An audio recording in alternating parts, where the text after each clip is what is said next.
I'm really drawn to the sea. I always have been since I was a kid. Having that daily contact with it is everything to me at the moment, really. I can't imagine a life without a clean sea.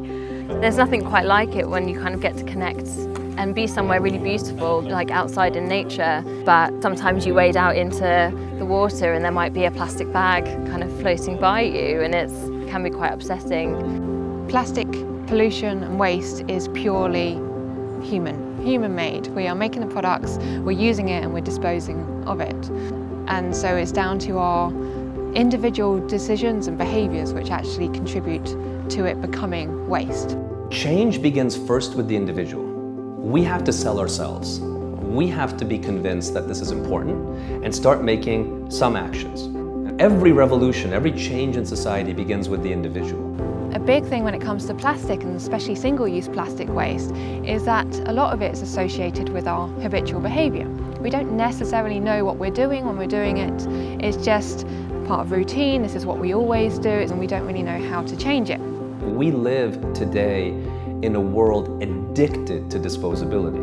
We are mainlining disposability in a way that is wildly unsustainable. We need to see plastic, especially when it comes to the single-use plastic. We're seeing what's in it, like what is it holding. We're not seeing it as a product in itself.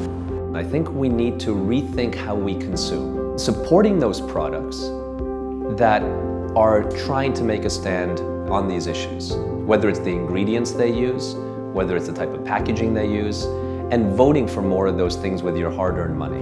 We vote for the future we want. It's really important as a consumer that you're thinking when you're buying things, how is this packaged? What am I going to do with this packaging afterwards? Does it need it? Is there an alternative? And also, how does that product fit into my life? Do I really need it? Does it have a story? Does it connect me with other people? The biggest challenge is making you aware that it is a habit, making you aware when that habit is in place, realising what you do, and then having these kind of clear goals on when and how am I actually going to change that habit. By making it much more of a conscious process, then you can start breaking that habit. And actually with time, a good thing about habits, if it's in theory a good behaviour, is that it can become habitual in its own right. I think the best way to start this journey is first, don't change anything, but just open your eyes. Still do everything normally, but just take that in a little bit. Start realizing what is it that we live in. And then focus on the easy changes. Buy a reusable bottle. Just start doing little tiny things. Do everything else normally, because too much at once is going to be too hard. And then keep just layering on. Don't ever be satisfied. I think that's the issue.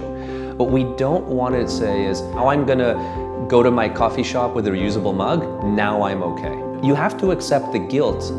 We all do. And I say this, that's why I constantly am saying I'm also a hypocrite. If I don't, then I accept the consumption I do is okay. I think we need to think about guilt as a great compass to guide us. I think everybody has a connection with nature in some way or another. You can see there's that interest, there's that passion.